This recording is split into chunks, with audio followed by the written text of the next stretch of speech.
le matin du 14 mars 1926, s'était levé sur Carcassonne avec une brume épaisse qui enveloppait les remparts médiévaux comme un linceul. Les pierres centenaires de la cité semblaient plus sombres que d'habitude, leur teinte grise absorbant la lumière timide du printemps naissant. Dans les ruelles étroites de la ville basse, les pavés humides reflétaient les premières lueurs du jour, tandis que les cheminées commençaient à cracher leur fumée noire dans le ciel plombé. Élise Rousseau se tenait devant le miroir fissuré de sa chambre, dans le presbytère austère qui jouxtait la basilique Saint-Nazaire. Ses doigts tremblaient légèrement alors qu'elle ajustait le col montant de sa robe de laine noire, serrée jusqu'au cou, selon les strictes convenances que son père, le pasteur Antoine Rousseau, imposait à toute sa maisonnée. À 22 ans, Élise possédait une beauté sévère qui rappelait les madones des tableaux anciens.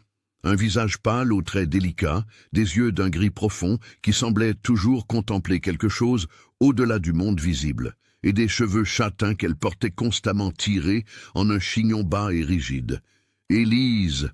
La voix de son père résonna depuis le rez-de-chaussée, autoritaire et impatiente. « Monsieur Vidal est arrivé. Il nous attend à la basilique. » Elle ferma les yeux un instant, respirant profondément. Dans la poche dissimulée de sa robe, contre sa hanche, elle sentait le poids du petit flacon en verre bleu, son secret, son péché, sa seule échappatoire dans cette existence étouffante. Quelques minutes plus tard, Élise traversait la place Saint-Nazaire aux côtés de son père. Le pasteur Rousseau était un homme grand et sec, au visage anguleux durci par 53 années de rigorisme religieux. Ses yeux noirs scrutaient constamment le monde avec une méfiance permanente, comme s'il cherchait le péché à chaque coin de rue.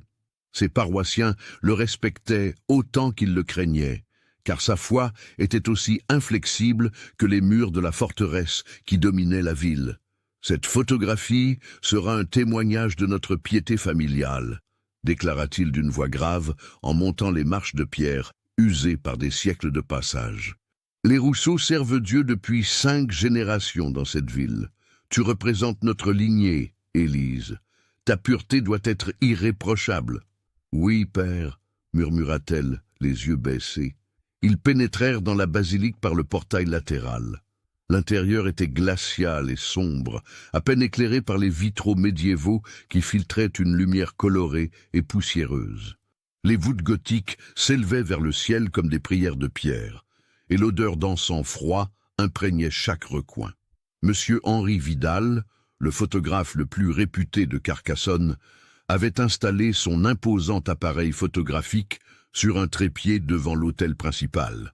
C'était un homme bedonnant d'une 50aine d'années, aux favoris grisonnants et aux mains tachées par les produits chimiques de son métier. « Ah, pasteur Rousseau !» s'exclama-t-il, en s'essuyant les mains sur son tablier taché. « Et mademoiselle Élise, quelle grâce!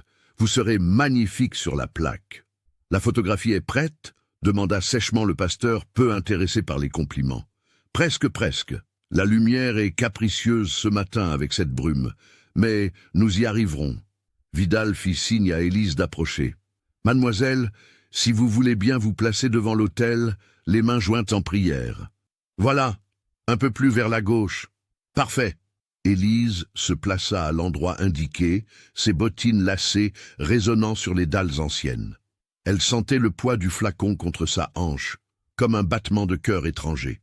Autour de son cou, pendait le lourd crucifix en argent que sa mère lui avait légué avant de mourir de tuberculose, 7 ans plus tôt. Un héritage qui lui semblait être une chaîne plutôt qu'une bénédiction. « Les mains jointes devant la poitrine », ordonna Vidal en disparaissant sous le voile noir de son appareil. « Le regard légèrement vers le haut, comme si vous contempliez la grâce divine. Oui, c'est cela. » Son père se tenait en retrait, les bras croisés, observant la scène avec une satisfaction rigide. Cette image servira à illustrer notre prochain bulletin paroissial. La jeunesse pieuse de Carcassonne doit avoir des exemples à suivre. Immobile maintenant, annonça Vidal. L'exposition prendra plusieurs secondes, ne bougez surtout pas. Le flash de magnésium éclata dans l'obscurité de la basilique, illuminant l'espace d'une lumière blanche et aveuglante. Élise resta figée, les yeux fixés sur le Christ en croix qui dominait l'autel. Dans son esprit, elle voyait autre chose. Les ruelles sombres du quartier de la Barbacane, la porte dérobée de l'apothicaire clandestin, les mains tremblantes qui lui avaient tendu le flacon en murmurant des avertissements incompréhensibles. « Parfait !» s'écria Vidal en émergeant de sous son voile. « Une magnifique prise. Je développerai la plaque cet après-midi. Vous aurez votre photographie d'ici 2 jours, Pasteur. » « Excellent travail, Vidal. » Le pasteur sortit quelques billets froissés de sa poche. « Vous enverrez la facture au presbytère. » Tandis que les 2 hommes discutaient des détails techniques, Élise sentit une présence derrière elle. Elle se retourna discrètement et aperçut une silhouette dans l'ombre d'un confessionnal. C'était Marguerite Lefort, la sacristaine de la basilique, une femme maigre et anguleuse d'une 40aine d'années, aux yeux perçants et à la langue acérée. Les rumeurs disaient qu'elle connaissait tous les secrets de la paroisse, qu'elle écoutait aux portes et rapportait tout au pasteur. Leurs regards se croisèrent un instant. Marguerite sourit, un sourire froid et calculateur qui ne montait pas jusqu'à ses yeux. Puis elle disparut dans l'obscurité de la nef latérale, aussi silencieuse qu'une ombre. Un frisson parcourut l'échine d'Élise. Avait-elle vu quelque chose? Avait-elle deviné? Le reste de la journée s'écoula avec la lenteur habituelle. Élise aida Madame Beaufort, la gouvernante du presbytère, à préparer le déjeuner frugal. Du pain noir, du fromage de chèvre et une soupe aux légumes. Son père mangeait en silence, lisant les Écritures entre chaque bouchée, comme si même le repas devait être un acte de dévotion. L'après-midi, elle se rendit à l'hospice Saint-Vincent, où elle accomplissait ses œuvres de charité 3 fois par semaine.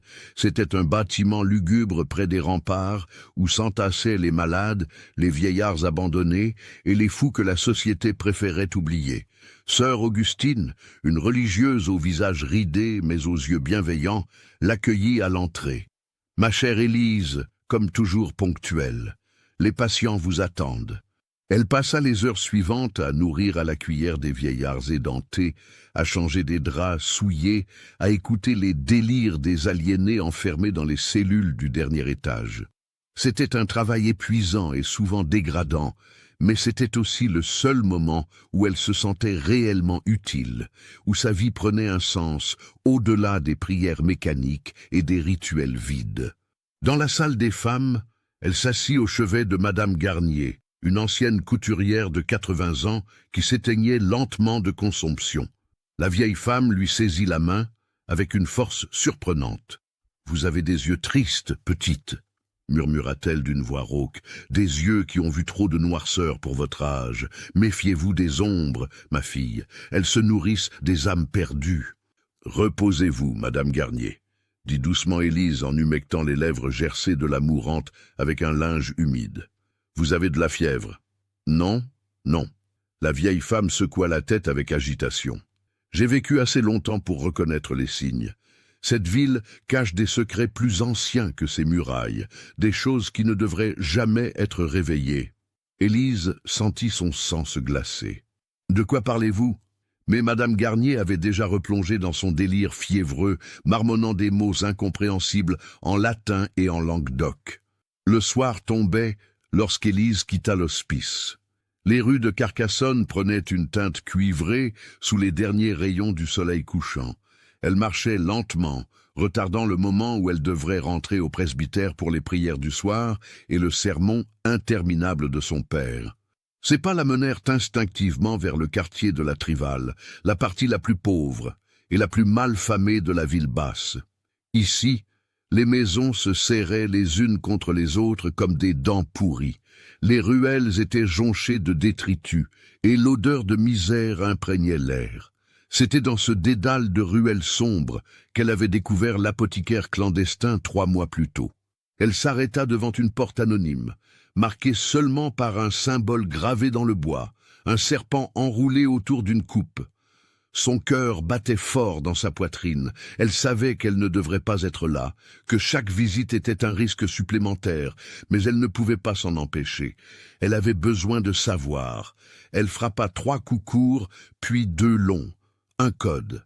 La porte s'entr'ouvrit, révélant le visage émacié de Lucien Mercier, l'apothicaire. C'était un homme dans la quarantaine, au regard tourmenté et aux mains tachées de substances mystérieuses. On racontait qu'il avait étudié la médecine à Paris avant d'être radié de l'ordre pour des expérimentations controversées. « Mademoiselle Rousseau », murmura-t-il en jetant un regard nerveux dans la ruelle, « vous ne devriez pas venir ici. C'est dangereux, pour vous et pour moi. Je dois savoir, dit-elle d'une voix basse mais ferme, ce que contient le flacon que vous m'avez donné. Vous ne m'avez jamais vraiment expliqué. » Lucien hésita puis la fit entrer rapidement. L'intérieur de son échoppe ressemblait davantage à un laboratoire alchimique qu'à une pharmacie, des étagères couvertes de flacons au contenu douteux, des alambics et des cornus, des bocaux remplis de plantes séchées et de substances bizarres. Une odeur âcre de soufre et d'herbes médicinales flottait dans l'air confiné. « Ce que je vous ai donné, » commença-t-il en fermant soigneusement la porte, « c'est une teinture d'opium mélangée à de l'extrait de belladone et de jusquiam, une formulation très ancienne, utilisée autrefois par les guérisseuses et les sages-femmes pour soulager les douleurs intenses. Mais elle a des effets particuliers. » « Quels effets ? » « Elle ouvre les portes de la perception. Elle permet de voir au-delà du voile de la réalité ordinaire. » Il la fixa intensément. « Mais c'est aussi une substance dangereuse. À haute dose, elle peut provoquer des hallucinations terrifiantes, des convulsions, même la mort. Pourquoi voulez-vous savoir cela maintenant ?» Élise sortit le flacon de sa poche.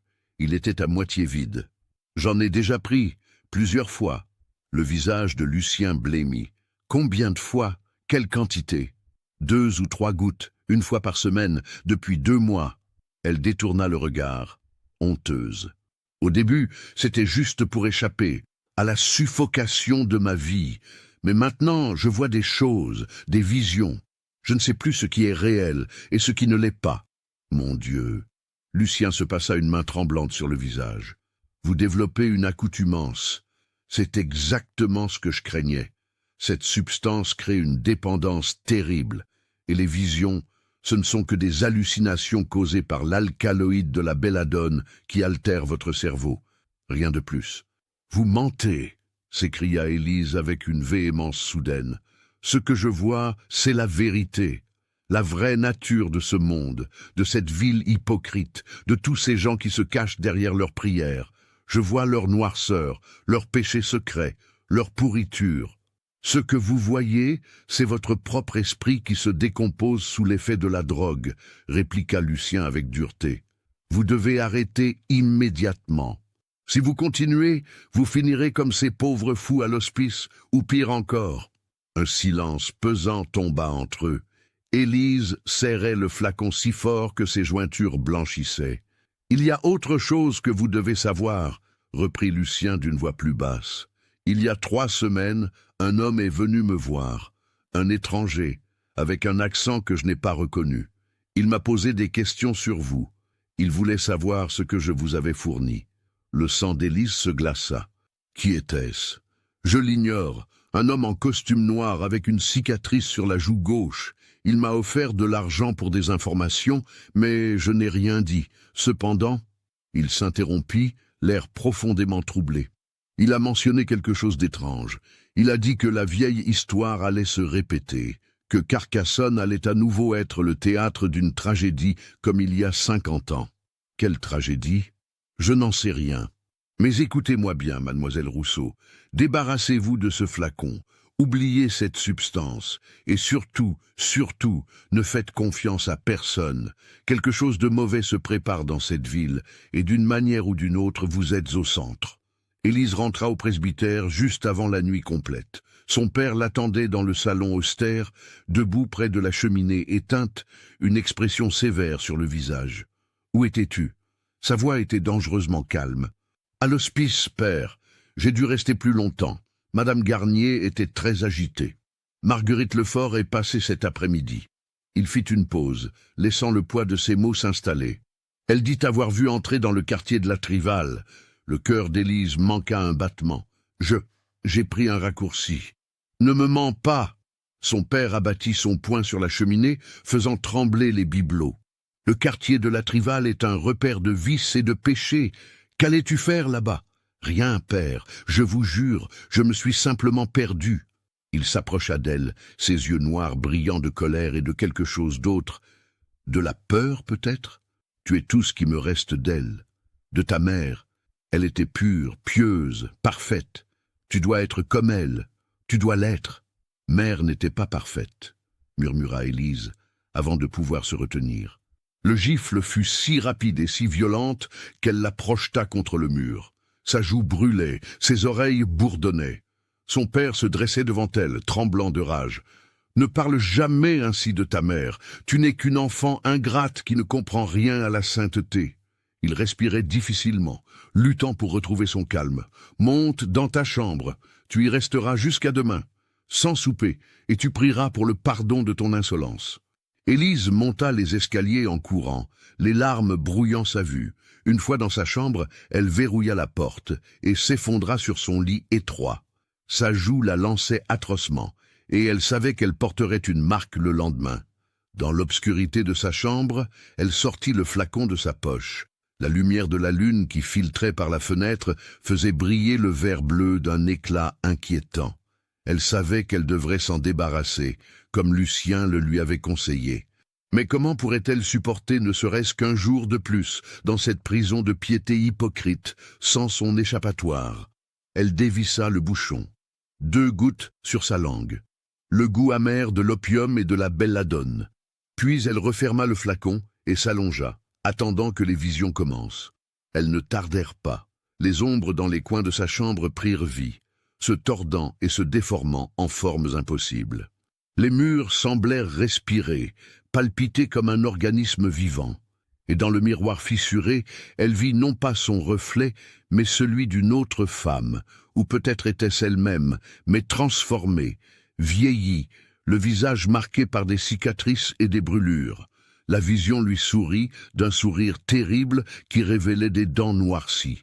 Puis elle ouvrit la bouche et parla, mais aucun son ne sortit. Ses lèvres formèrent seulement un mot, encore et encore, bientôt. « D'où me suivez-vous? Laissez un commentaire !» 2 jours plus tard, le 16 mars 1926, Carcassonne se réveilla sous un ciel d'un gris de plomb qui semblait présager quelque chose de sinistre. Un vent glacial soufflait depuis les Pyrénées, fouettant les drapeaux sur les remparts et faisant claquer les volets mal fermés. Dans les rues de la cité, les gens marchaient tête baissée, pressant le pas comme s'ils cherchaient à échapper à un danger invisible. Élise se réveilla avec un mal de tête lancinant, séquelle habituelle de ses visions. Sa joue portait encore la marque de la gifle de son père, une ecchymose jaunâtre qu'elle tentait de dissimuler sous de la poudre. Elle descendit à la cuisine où Madame Beaufort préparait le petit déjeuner. « Seigneur, ma petite !» s'exclama la gouvernante en apercevant son visage. « Encore une de vos migraines? Vous devriez consulter le docteur Arnaud. »« Ce n'est rien, Madame Beaufort. Juste un peu de fatigue. » La vieille femme secoua la tête avec inquiétude, mais n'insista pas. Elle connaissait le tempérament du pasteur et préférait ne pas poser de questions qui pourraient lui causer des ennuis. Vers 10 heures, on frappa à la porte du presbytère. C'était Henri Vidal, le photographe, portant un paquet soigneusement enveloppé. « Bonjour, mademoiselle Élise. Votre père est-il là? J'apporte la photographie. Il est dans son bureau. Je vais le chercher. » Quelques instants plus tard, le pasteur Rousseau apparut, l'air impatient. Vidal déballa délicatement la grande photographie montée sur carton. C'était une image saisissante. Élise se tenait devant l'autel dans toute sa piété apparente, les mains jointes, le regard levé vers le ciel, l'incarnation même de la jeunesse dévote. « Magnifique !» murmura le pasteur avec satisfaction. « C'est exactement ce dont nous avions besoin. Excellent travail, Vidal. » « Merci, pasteur. » Le photographe s'éclaircit la gorge. « Il y a cependant quelque chose d'étrange que j'ai remarqué lors du développement. Regardez ici, au niveau de sa robe, sur le côté droit. » Il pointa du doigt un détail à peine visible sur la photographie. Une légère protubérance dans le tissu de la robe, au niveau de la hanche. Quelque chose dans la poche. Le pasteur fronça les sourcils. « Qu'est-ce que c'est » Je ne sais pas, mais la forme est assez distincte. On dirait un petit flacon, peut-être. Un silence glacial tomba dans la pièce. Élise sentit son sang se changer en glace. Elle n'avait pas pensé au flacon dans sa poche lors de la séance photo. Comment avait-elle pu être aussi stupide? Élise. La voix de son père était mortellement calme. Qu'as-tu dans ta poche sur cette photographie? Je ne sais pas, père.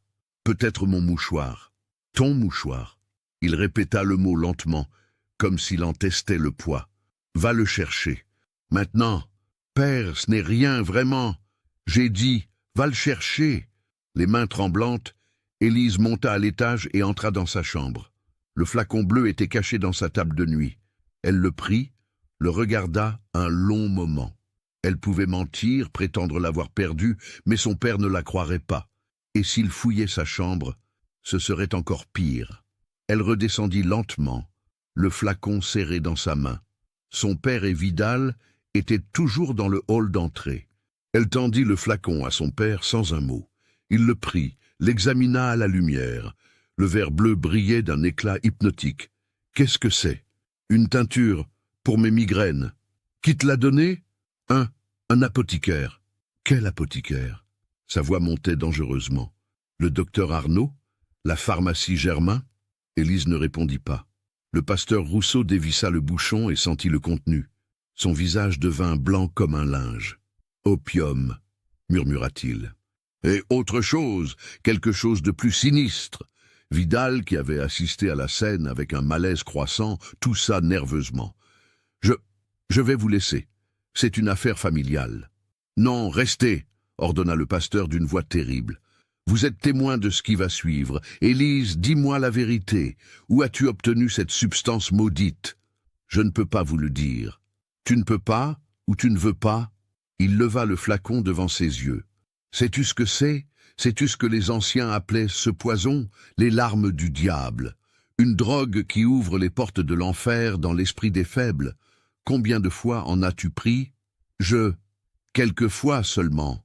Menteuse! Il jeta le flacon contre le mur, où il explosa en 1000 éclats de verre bleu, le liquide noirâtre se répandant sur le sol, comme du sang.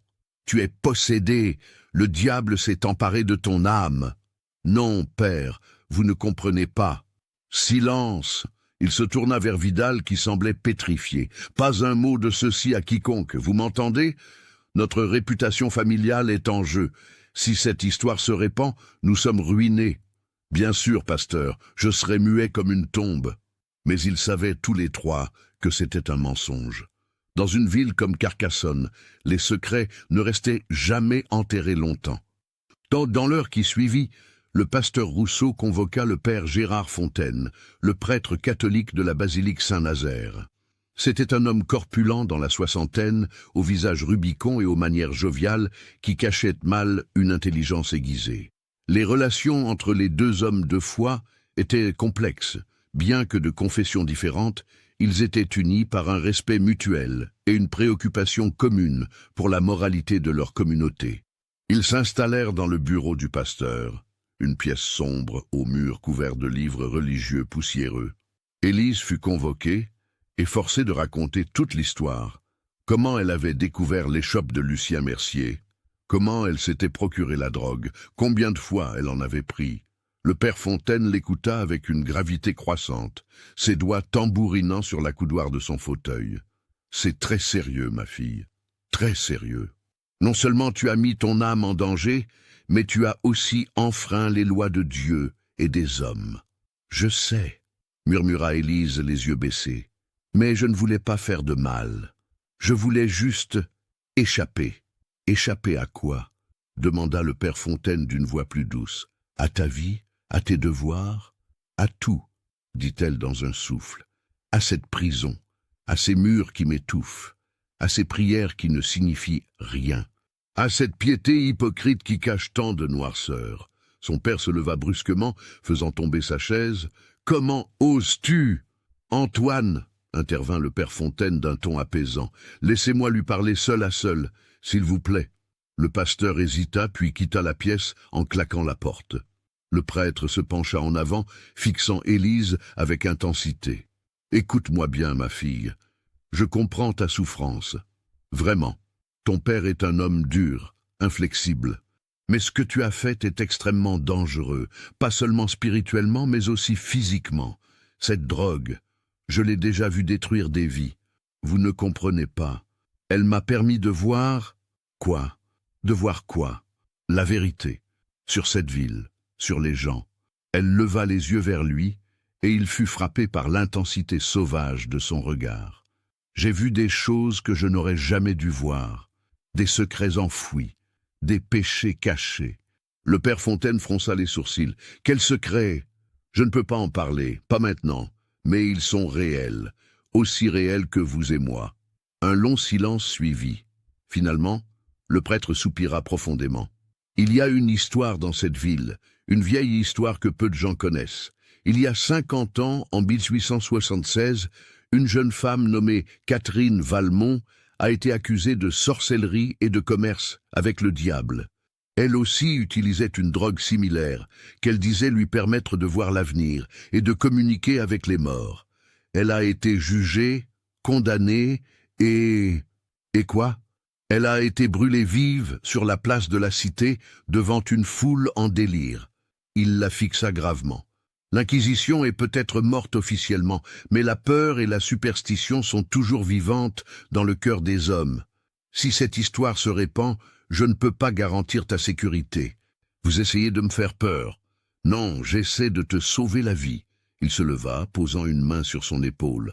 Promets-moi que tu ne toucheras plus jamais à cette substance. Promets-le-moi, devant Dieu. Élise hésita, puis hocha lentement la tête. Je vous le promets. Mais même alors qu'elle prononçait ces mots, elle savait qu'elle mentait. Le flacon était détruit, mais elle pourrait en obtenir un autre. Elle en avait besoin. Sans lui, elle ne pourrait pas supporter sa vie un jour de plus. Le soir même, alors que le crépuscule enveloppait Carcassonne de ses ombres violettes, une réunion extraordinaire eut lieu dans la sacristie de la basilique Saint-Nazaire. Étaient présents le pasteur Rousseau, le père Fontaine, le docteur Paul Arnaud, médecin réputé de la ville, et le commissaire de police Étienne Villeneuve, un homme moustachu et corpulent qui prenait son travail très au sérieux. « Messieurs, » commença le père Fontaine, nous sommes réunis ce soir pour discuter d'une affaire délicate. La fille du pasteur Rousseau a été découverte en possession d'une substance illégale, une drogue opiacée qu'elle s'est procurée auprès d'un apothicaire clandestin. Le commissaire Villeneuve se redressa immédiatement. Le nom de cet apothicaire? Lucien Mercier, répondit à contre-cœur le pasteur Rousseau. Il opère dans le quartier de la Trivalle. Mercier. Le commissaire nota le nom dans son carnet.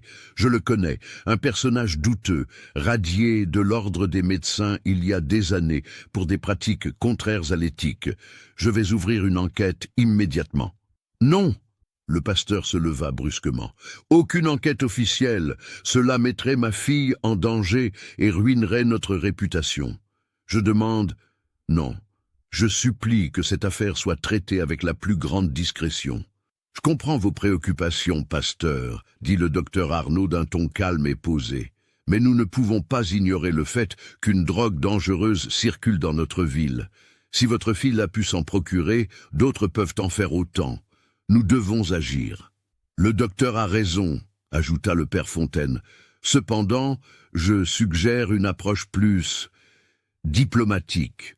Commissaire, pourriez-vous interroger discrètement ce Mercier ? Sans arrestation officielle, du moins pour le moment. » Villeneuve réfléchit un instant, caressant sa moustache. « C'est irrégulier, mais je comprends les enjeux. Très bien. Je lui rendrai visite demain matin officiellement pour une inspection de routine. Nous verrons ce qu'il a à dire. »« Et ma fille ?» demanda le pasteur Rousseau d'une voix tendue. « Que dois-je faire d'elle ?» Le docteur Arnaud se leva et posa une main rassurante sur son épaule. « Laissez-moi l'examiner demain. Je veux m'assurer qu'elle n'a pas développé de dépendance sérieuse. Cette drogue peut avoir des effets dévastateurs sur le système nerveux.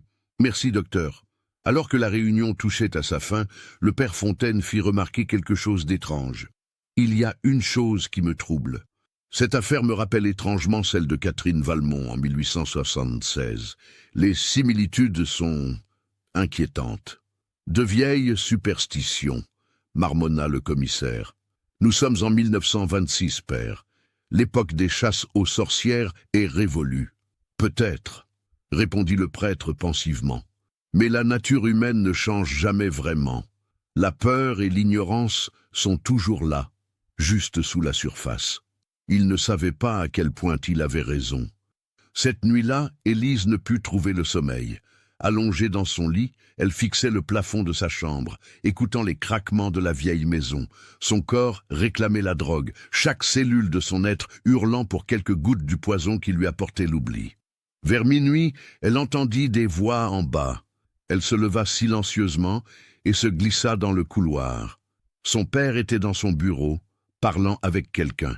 Elle reconnut la voix de Marguerite Lefort, la sacristaine. « Je vous dis que toute la ville en parle déjà », disait Marguerite d'un ton satisfait. Vidal n'a pas pu tenir sa langue. Il a raconté ce qu'il a vu à sa femme, qu'il a répété à sa sœur, qui travaille au marché. Demain matin, tout Carcassonne saura que votre fille est une droguée. Maudite soit cette femme! Le poing de son père s'abattit sur le bureau. Je savais que nous ne pouvions pas lui faire confiance. Mais il y a pire, continua Marguerite avec une délectation évidente. On dit que plusieurs autres jeunes de la ville utilisent la même drogue. Des fils et des filles de famille respectables, une épidémie de vice, pasteur, et votre fille pourrait bien être à l'origine de tout cela. Élise sentit son estomac se nouer. C'était donc vrai, d'autres utilisaient aussi la drogue de Lucien. Comment était-ce possible? Que suggérez-vous? Demanda son père d'une voix fatiguée. Un exemple doit être fait. Votre fille doit avouer publiquement son péché et faire pénitence devant toute la communauté. C'est la seule façon de sauver votre réputation et de montrer que vous ne tolérez pas un tel comportement, même de votre propre sang. Elle est ma fille, précisément. Si le pasteur ne peut pas contrôler sa propre fille, comment peut-il prétendre guider son troupeau? Il y eut une pause. À moins que vous ne vouliez que les gens commencent à se demander si elle tient ce comportement de sa mère. Que voulez-vous dire? Rien, rien. La voix de Marguerite était doucereuse. Simplement que certaines rumeurs anciennes pourraient ressurgir. Des rumeurs concernant les dernières années de Madame Rousseau, sa maladie, sa mélancolie. Sortez. Sortez de ma maison immédiatement. Comme vous voudrez, pasteur. Mais réfléchissez à ce que je vous ai dit. Le temps presse. Élise entendit la porte d'entrée claquer. Elle retourna rapidement dans sa chambre et se glissa sous les couvertures, le cœur battant. Que voulait dire Marguerite au sujet de sa mère? Quelle mélancolie! Quelle rumeur! Elle avait 7 ans lorsque sa mère était morte. On lui avait dit que c'était la tuberculose, que sa mère s'était éteinte paisiblement dans son sommeil. Mais maintenant, elle se demandait si on ne lui avait pas menti, si sa mère n'avait pas peut-être... Non, c'était impossible. Sa mère était une sainte. Son père le répétait sans cesse. Mais alors, pourquoi Marguerite avait-elle mentionné une mélancolie? Pourquoi son père avait-il réagi avec une telle violence? Les questions tournoyaient dans son esprit comme des corbeaux affamés, ne lui laissant aucun répit. Elle se leva à nouveau et s'approcha de la fenêtre. En bas, dans la rue déserte, elle aperçut une silhouette dans l'ombre. Un homme en costume noir, immobile, qui semblait observer le presbytère. Était-ce l'homme dont Lucien avait parlé? Celui avec la cicatrice sur la joue? La silhouette bougea, et un instant, la lumière de la lune éclaira son visage. Élise réprima un cri. Ce n'était pas un étranger. C'était le docteur Arnaud. Que faisait-il là, à observer leur maison au milieu de la nuit? Avant qu'elle puisse réfléchir davantage, l'homme disparut dans l'obscurité, aussi silencieusement qu'une ombre. Le lendemain matin, le 17 mars, Carcassonne se réveilla sous une pluie battante. L'eau dévalait les ruelles en torrents boueux, transformant les rues en rivières. Le commissaire Villeneuve se rendit au quartier de la Trivale, accompagné de 2 agents, bien décidés à interroger Lucien Mercier. Mais lorsqu'ils arrivèrent à l'échoppe de l'apothicaire, ils trouvèrent la porte ouverte, battant dans le vent. À l'intérieur, c'était le chaos.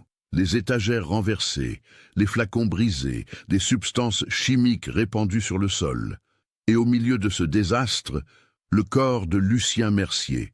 Il gisait sur le dos, les yeux grands ouverts dans une expression d'horreur absolue.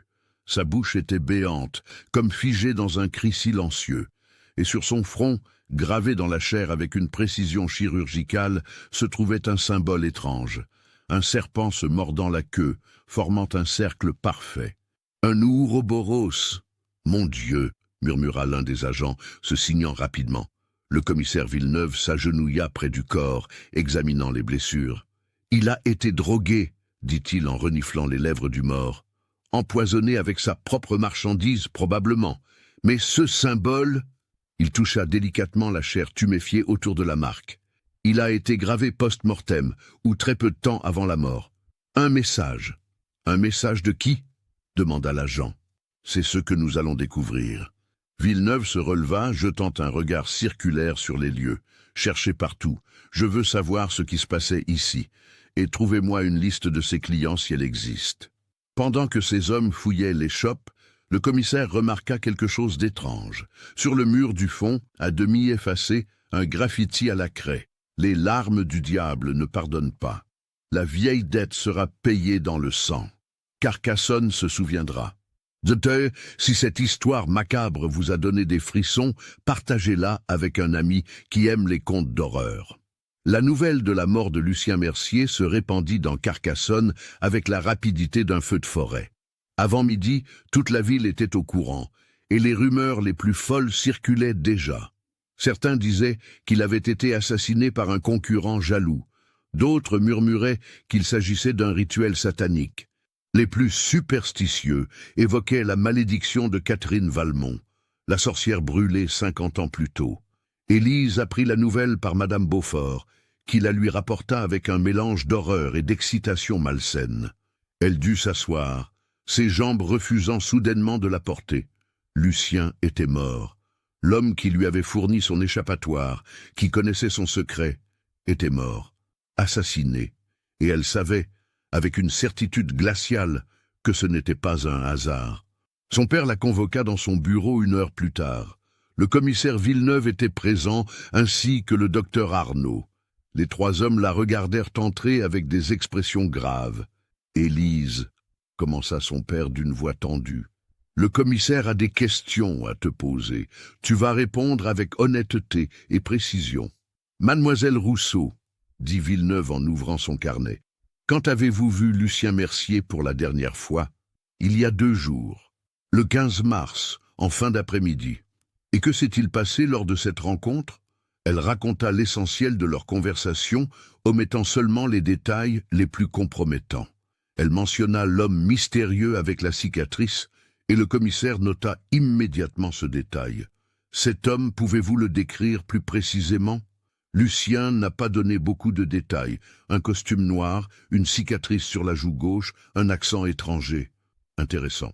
Villeneuve tapota son carnet avec son crayon. « Nous avons trouvé quelque chose dans l'échoppe de Mercier. Une liste. » Il sortit une feuille de papier pliée de sa poche et la déplia. « C'est une liste de noms. Des clients, probablement. Votre nom n'y figure pas, mademoiselle, mais... » Il fit une pause dramatique. 23 autres noms y sont inscrits. 23 personnes à Carcassonne qui ont acheté cette drogue. Le silence qui suivit était assourdissant. 23 personnes.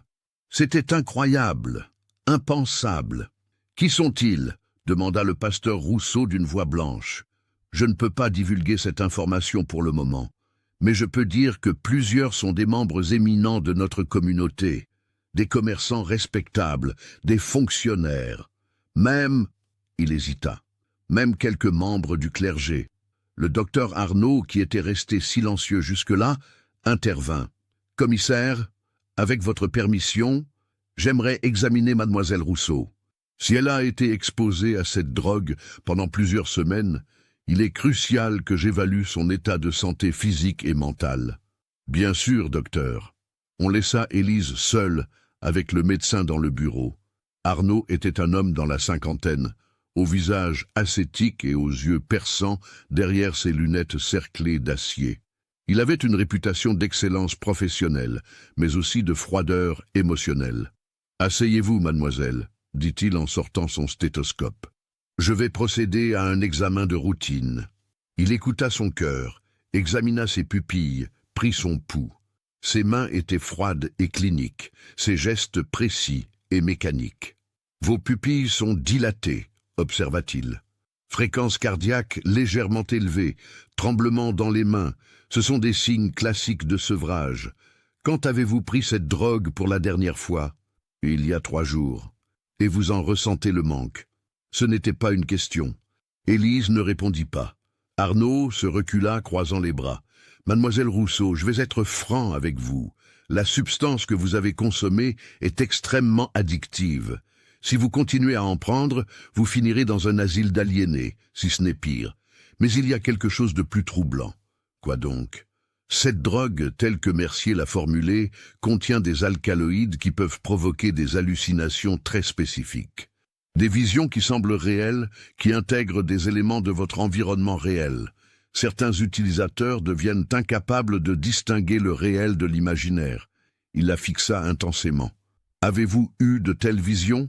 Élise hésita. Oui, décrivez-les-moi. Je vois des choses, des ombres qui bougent, des visages dans les miroirs, des symboles gravés sur les murs, et parfois, elle s'interrompit. Et parfois quoi? Parfois, je vois la vérité derrière les masques que portent les gens, leurs secrets, leurs péchés.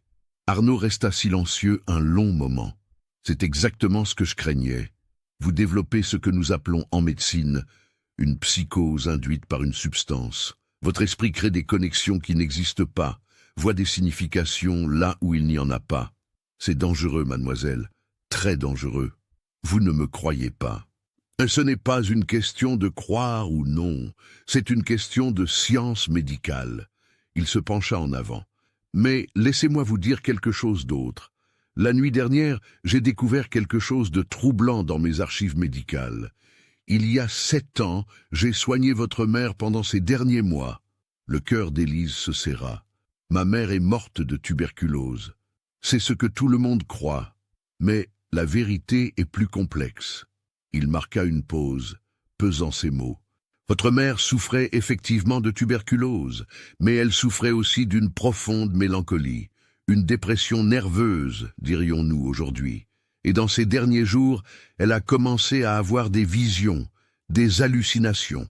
Elle me parlait d'ombres qui la suivaient, de voix qui lui murmuraient des choses terribles.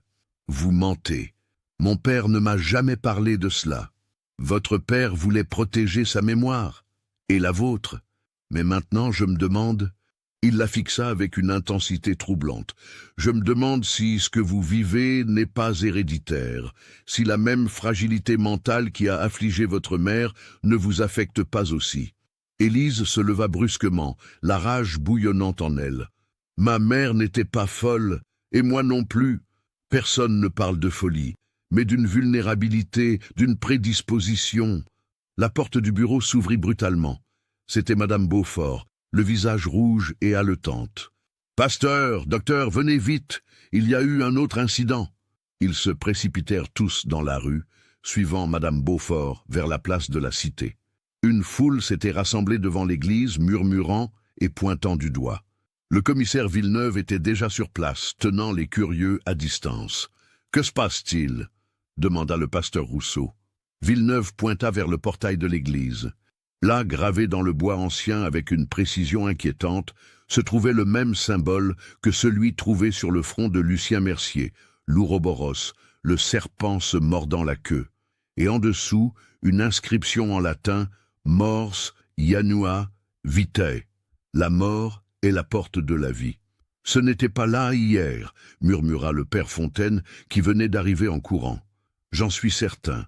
Quelqu'un a fait cela pendant la nuit. Ce n'est pas tout, ajouta Villeneuve d'un ton grave. Venez voir à l'intérieur. Ils entrèrent dans l'église. L'intérieur était plongé dans une semi-obscurité, la lumière du jour filtrant faiblement à travers les vitraux. Mais ce qu'ils virent les glaça d'horreur.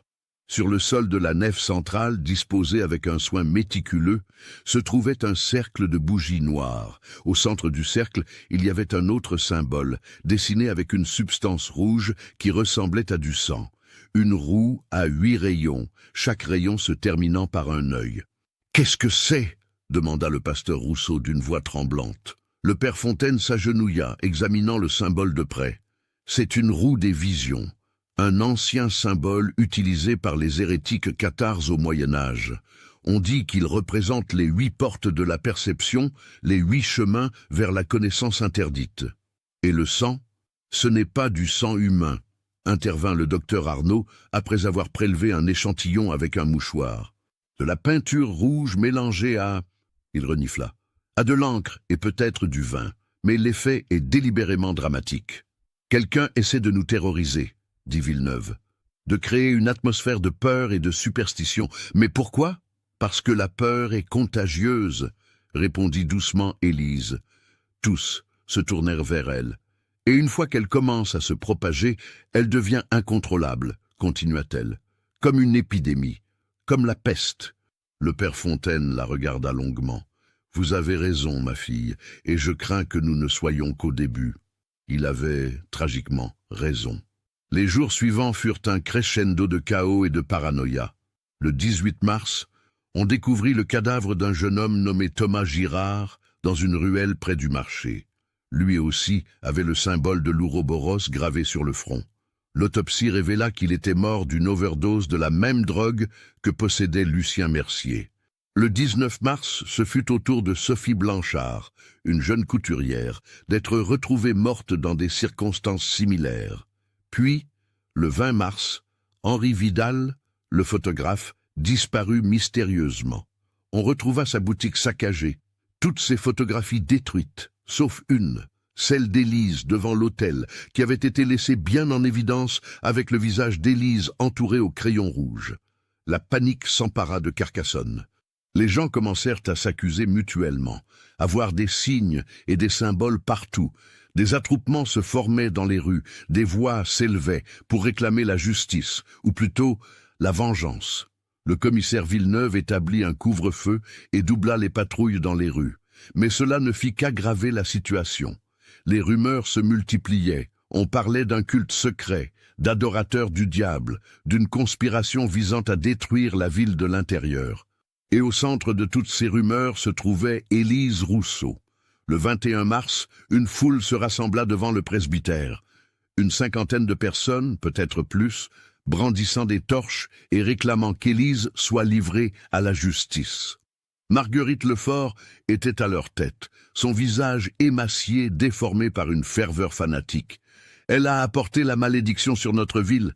criait-elle. « La fille du pasteur est une sorcière, comme Catherine Valmont avant elle.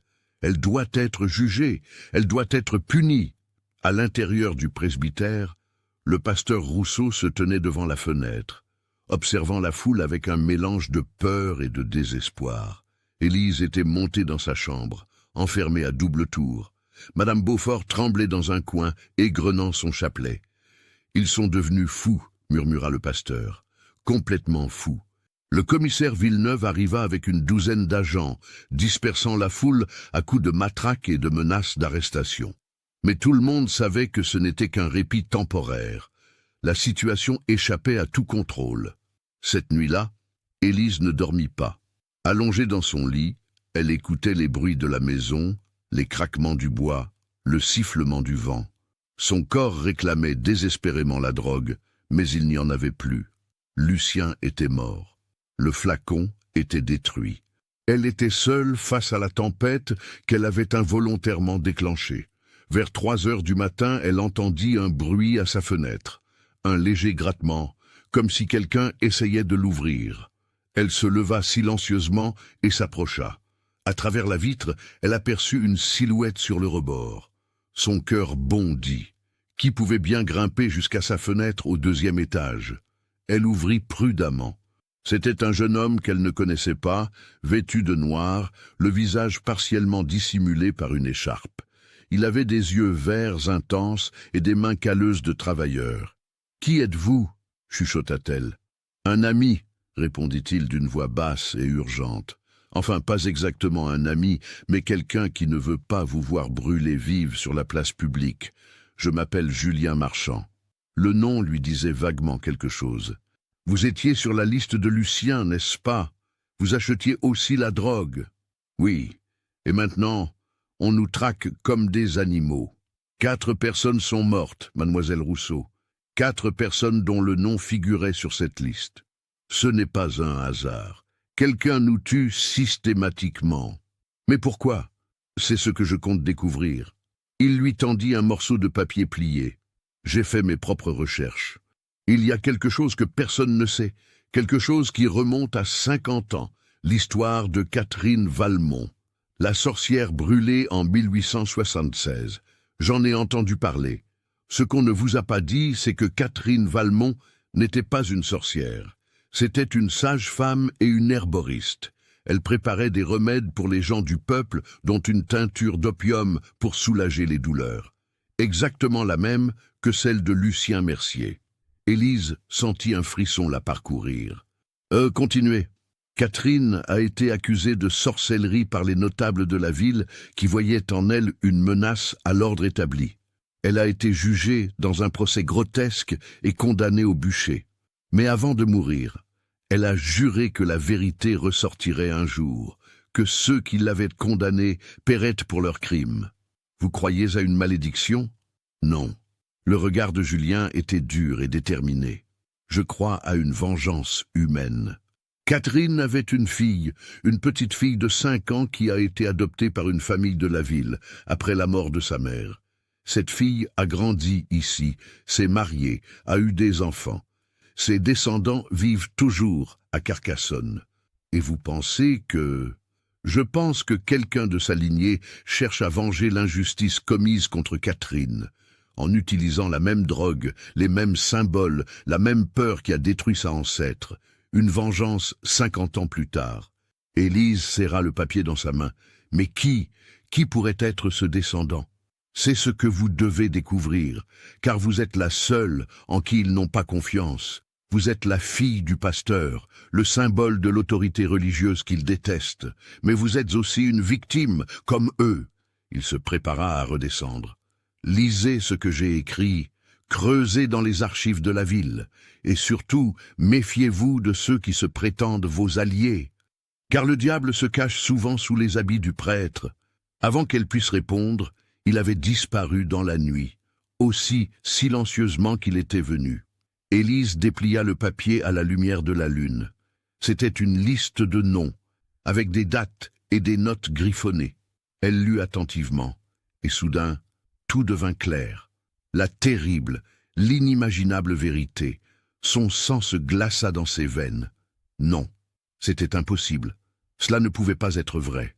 Mais toutes les pièces du puzzle s'emboîtaient parfaitement. Les morts, les symboles, les accusations. Tout menait à une seule et unique personne. Quelqu'un qu'elle connaissait. Quelqu'un en qui elle avait confiance. Quelqu'un qui se tenait beaucoup trop près d'elle depuis le début. L'aube du 22 mars 1926 se leva sur une Carcassonne transformée en champ de bataille psychologique. Élise n'avait pas dormi de la nuit, relisant encore et encore les notes de Julien Marchand, vérifiant chaque connexion, chaque date, chaque nom. Plus elle creusait, plus l'horrible vérité se confirmait. Catherine Valmont, brûlée vive le 17 août 1876, avait laissé une fille nommée Marie. Marie Valmont avait été adoptée par la famille Lefort. Oui, c'est même Lefort dont Marguerite était l'héritière. Marie avait épousé un certain Jean Beaumont et avait eu 3 enfants. L'un d'eux était... Non, pas lui. Cela ne pouvait pas être lui, mais les dates correspondaient, les lieux correspondaient, tout correspondait. Le docteur Paul Arnaud était le petit-fils de Catherine Valmont. Élise se leva, ses jambes tremblantes la portant à peine. Elle devait en avoir le cœur net. Elle devait confronter l'homme qui, depuis le début, se tenait au centre de cette toile d'araignée mortelle. Elle descendit au rez-de-chaussée où son père prenait son petit déjeuner dans un silence lugubre. Il leva les yeux vers elle, et elle vit dans son regard un mélange de fatigue et de quelque chose d'autre, de la culpabilité peut-être. « Père », dit-elle d'une voix qu'elle voulait ferme, mais qui tremblait légèrement. « Que savez-vous vraiment sur docteur Arnaud, sur sa famille ?» Le pasteur Rousseau reposa lentement sa tasse de café. « Pourquoi cette question? Répondez-moi, s'il vous plaît. Il soupira profondément. Le docteur Arnaud est arrivé à Carcassonne il y a 15 ans. Il est venu de Toulouse, où il avait exercé dans un grand hôpital. Sa réputation était excellente. Pourquoi? Et avant Toulouse? D'où venait-il originellement? Je ne sais pas. Il n'en parlait jamais. Le pasteur fronça les sourcils. Élise, qu'est-ce qui se passe? Qu'as-tu découvert? Il faut que je lui parle. Tout de suite. Tu ne vas nulle part. C'est beaucoup trop dangereux avec cette foule hystérique dans les rues. Mais Élise était déjà partie, saisissant son manteau et sortant par la porte arrière avant que son père puisse l'arrêter. Les rues de Carcassonne étaient étrangement silencieuses ce matin-là, comme si la ville elle-même retenait son souffle. Une brume épaisse s'était levée, enveloppant les bâtiments anciens d'un linceul grisâtre. Élise marchait rapidement, évitant les grandes artères pour emprunter les ruelles secondaires. Le cabinet du docteur Arnaud se trouvait rue des Études, dans une maison bourgeoise à 2 étages. Élise frappa à la porte. Pas de réponse. Elle frappa encore, plus fort. La porte s'entr'ouvrit lentement. Arnaud apparut, vêtu d'une robe de chambre sombre, les yeux cernés par le manque de sommeil. Il parut surpris de la voir. « Mademoiselle Rousseau, que faites-vous ici à une heure aussi matinale? Je sais qui vous êtes, dit-elle sans préambule. Je sais ce que vous faites. Quelque chose passa dans les yeux du médecin, une lueur de reconnaissance, peut-être même de soulagement. Entrez, nous devons parler. Elle le suivit dans son cabinet, une pièce au mur couverte de diplômes et d'ouvrages médicaux. Il ferma soigneusement la porte et lui fit signe de s'asseoir. Vous avez compris, dit-il simplement, s'installant dans son fauteuil en cuir. Je me demandais combien de temps il faudrait. Vous êtes plus intelligente que je ne le pensais. Vous êtes le petit-fils de Catherine Valmont. Arrière-petit-fils, pour être précis. Il sourit, mais c'était un sourire sans joie. Catherine était ma arrière-grand-mère. Une femme extraordinaire selon les histoires familiales. Une guérisseuse talentueuse, une sage-femme respectée, jusqu'à ce qu'ils la détruisent. Et vous voulez la venger. Venger?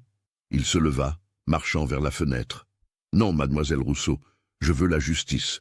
Il y a une différence. Vraiment? 4 personnes sont mortes. Il se retourna brusquement. 4? Non. Seulement 2. Lucien Mercier et Thomas Girard. Les autres... Il s'interrompit, l'air troublé. Les autres n'étaient pas mon œuvre. Élise sentit son sang se glacer. Que voulez-vous dire? Je veux dire que quelqu'un d'autre joue à ce jeu. Quelqu'un qui a ses propres raisons, son propre agenda. Il s'assit à nouveau, se passant une main fatiguée sur le visage. Laissez-moi tout vous expliquer depuis le début. Et il commença à parler. Ma arrière-grand-mère Catherine Valmont a été condamnée au bûcher sur la base de fausses accusations portées par 5 hommes influents de Carcassonne. Ils l'ont accusée de sorcellerie, de pacte avec le diable, de meurtre par empoisonnement. Tout était faux. La vérité était beaucoup plus sordide. Catherine avait découvert un secret terrible concernant ces 5 hommes. De quel secret? Un réseau de corruption impliquant le détournement de fonds destinés aux pauvres et aux malades. Ces hommes, un pasteur, un médecin, un commissaire de police, un juge et un notable, volaient l'argent des œuvres de charité pour leur enrichissement personnel. Catherine l'a découvert par hasard en soignant une femme mourante qui avait été témoin de leur réunion secrète. Elle a menacé de tout révéler. Et ils l'ont fait taire. Exactement. En la faisant passer pour une sorcière, ils ont détourné l'attention de leurs propres crimes. Le peuple, aveuglé par la superstition et la peur, a gobé leurs mensonges. Catherine a été brûlée vive, tandis que ses accusateurs applaudissaient. Arnaud se leva à nouveau, ouvrant un tiroir de son bureau. Il en sortit un vieux journal intime, relié de cuir. Ceci appartenait à Catherine. Elle l'a confié à sa fille Marie, juste avant son exécution. Marie l'a gardé toute sa vie, et il a été transmis de génération en génération dans notre famille. Il contient tous les détails de la conspiration, les noms, les dates, les preuves. Pourquoi n'avoir rien dit plus tôt? Pourquoi attendre 50 ans? Parce que ma famille avait peur. Peur des représailles, peur d'être à nouveau persécutée. Mais moi, ses yeux brillèrent d'une intensité féroce. Moi, j'ai décidé que le temps de la peur était terminé. J'ai étudié la médecine, je suis devenu respecté et je suis revenu à Carcassonne avec un plan. Un plan qui impliquait de tuer des gens. Non, il frappa du poing sur le bureau. Je n'ai jamais voulu tuer personne. Mon plan était différent, plus subtil, plus poétique. Il se rassit, reprenant son calme. Il y a 5 ans, j'ai découvert que Lucien Mercier fabriquait la même teinture d'opium que celle de Catherine. J'ai vu là une opportunité. J'ai commencé à manipuler discrètement les événements, à planter des graines de peur et de superstition. Mon but était de recréer l'atmosphère de 1876, de faire comprendre aux habitants de Carcassonne comment leur peur et leur ignorance avaient détruit une innocente, en utilisant la même drogue, en semant le chaos. Oui, mais je n'ai jamais voulu que quiconque meure. Lucien Mercier. Sa voix se brisa légèrement. Lucien était un ami, un confident. Il connaissait mes plans. Mais quelqu'un l'a tué. Quelqu'un a gravé ce symbole sur son front. Un symbole que je n'ai jamais utilisé. L'Ouroboros. Exactement. Ce symbole vient d'une autre tradition, plus ancienne et plus sombre. Quelqu'un d'autre a pris le relais de mon plan et l'a transformé en quelque chose de meurtrier. Qui? C'est ce que j'essaie de découvrir depuis 4 jours. Il la fixa intensément. Mais j'ai une théorie, et je crois que vous êtes la clé pour la confirmer. Avant qu'il puisse continuer, la porte du cabinet explosa sous les coups d'un bélier improvisé. Le commissaire Villeneuve entra en trombe, accompagné d'une douzaine d'agents. « Docteur Paul Arnaud, vous êtes en état d'arrestation pour meurtre et conspiration. » Ce qui suivit fut un chaos total. Arnaud tenta de protester, d'expliquer, mais on lui passa les menottes et on le traîna dehors malgré ses protestations. Élise, sous le choc, fut également emmenée au commissariat pour témoigner. Dans la salle d'interrogatoire froide et humide, Villeneuve la questionna pendant des heures. Elle raconta tout ce qu'Arnaud lui avait dit, montrant les notes de Julien Marchand, expliquant la connexion avec Catherine Valmont. Le commissaire écouta avec une expression de plus en plus sombre. « Si ce que vous dites est vrai, nous avons un problème encore plus grave que je ne le pensais. Arnaud a peut-être orchestré cette mascarade, mais quelqu'un d'autre commet les meurtres. » « Exactement. Et cette personne est toujours libre. Avez-vous une idée de qui cela pourrait être ?» Élise hésita. Une pensée horrible germait dans son esprit, une possibilité qu'elle n'osait même pas formuler. Mais plus elle y réfléchissait, plus tout prenait sens. « Il y a quelqu'un, » dit-elle lentement. « Quelqu'un qui était présent à chaque scène de crime. Quelqu'un qui aurait accès aux substances nécessaires pour commettre ces meurtres. Quelqu'un qui connaît intimement l'histoire de la ville et de Catherine Valmont. Qui? Marguerite Lefort. » Villeneuve fronça les sourcils. « La sacristaine? Pourquoi elle? » Parce qu'elle est la dernière descendante directe de la famille Lefort, la famille qui a adopté Marie Valmont après la mort de Catherine. Elle connaît toute l'histoire, et elle a toujours été obsédée par la pureté, par la chasse aux pécheurs, par le jugement des autres. Mais quel serait son mobile? La culpabilité familiale. Élise se leva, commençant à faire les 100 pas. Pensez-y, sa famille a adopté l'enfant de Catherine, lui a donné un nouveau nom, l'a élevé, mais ils n'ont jamais révélé la vérité, jamais cherché à réhabiliter Catherine. Peut-être que Marguerite, rongée par cette culpabilité transgénérationnelle, a décidé de purger cette faute de la manière la plus extrême possible, en tuant ceux qu'elle juge coupables de péché, ceux qui utilisent la drogue de Catherine. Exactement, elle ne cherche pas à venger Catherine, elle cherche à compléter l'œuvre de purification commencée il y a 50 ans. Dans son esprit tordu, elle purifie Carcassonne. Villeneuve resta silencieux un long moment. C'est une théorie audacieuse, mais comment la prouver? En la confrontant, en lui tendant un piège. Trop dangereux. Nous n'avons pas le choix. Si nous ne l'arrêtons pas, elle continuera à tuer. Élise le fixa avec détermination. Et je suis la seule personne qu'elle sous-estime suffisamment. Elle me voit comme une pécheresse faible, une proie facile. Non, je ne peux pas autoriser cela. Commissaire. La voix d'Élise était froide et ferme. Vous m'avez traîné dans cette affaire malgré moi, vous m'avez exposé publiquement, vous m'avez transformé en bouc émissaire pour cette ville hystérique. Maintenant, laissez-moi finir ce que j'ai commencé. » Après un long silence, Villeneuve hocha lentement la tête. « D'accord, mais nous serons là, cachés, prêts à intervenir au moindre signe de danger. Soutenez notre chaîne en cliquant sur le bouton merci en forme de cœur afin que nous puissions continuer à vous proposer des histoires aussi sombres et captivantes que celle-ci. » Le piège fut préparé pour la nuit suivante, le 23 mars. Élise envoya un message à Marguerite, prétendant avoir découvert quelque chose d'important sur les meurtres et vouloir la rencontrer dans la basilique Saint-Nazaire à minuit, l'endroit même où tout avait commencé avec la photographie fatidique. La nuit était sans lune, plongeant Carcassonne dans une obscurité presque totale. Élise entra dans la basilique par le portail latéral, une lanterne à la main. L'intérieur était glacial et silencieux, les ombres dansant sur les murs comme des spectres. Elle marcha jusqu'à l'autel, là où elle avait posé pour la photographie qui avait tout déclenché. Combien de temps s'était-il écoulé depuis ce jour? Une semaine? Cela semblait une éternité.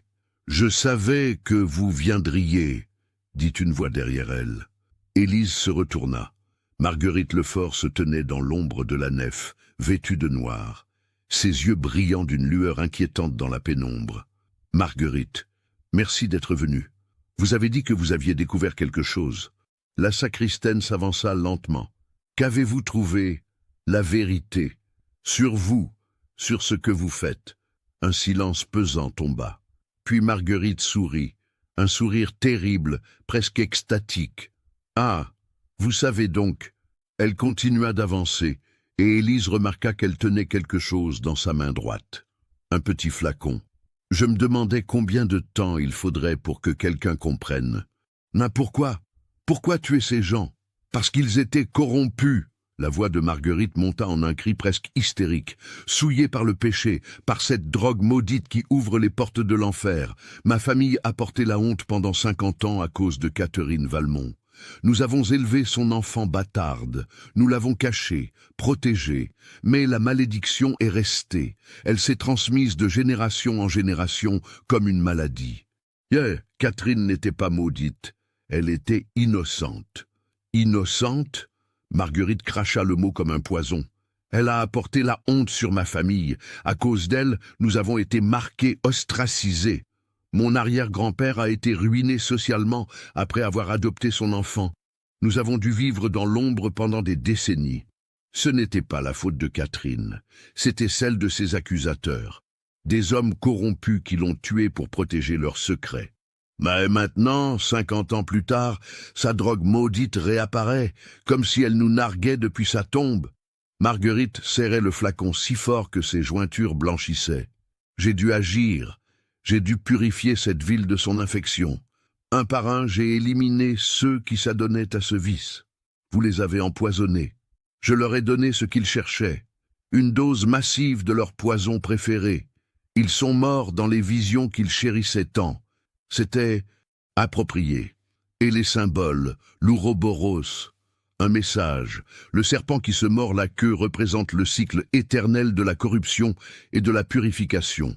Chaque génération doit payer pour les péchés de la précédente. » Elle leva le flacon. « Et maintenant, c'est votre tour, mademoiselle Rousseau. La fille du pasteur, aussi corrompue que les autres. Vous serez la dernière. Après vous, Carcassonne sera pure. » Elle se jeta sur Élise avec une rapidité surprenante, essayant de lui verser le contenu du flacon dans la bouche. Mais Élise était prête. Elle esquiva, et le liquide mortel se répandit sur le sol de pierre. Marguerite hurla de rage et sortit un couteau de sa ceinture. « Alors tu mourras d'une autre manière !» Elle leva le couteau, mais avant qu'elle puisse frapper, le commissaire Villeneuve et ses hommes surgirent de leur cachette, se jetant sur elle et la maîtrisant.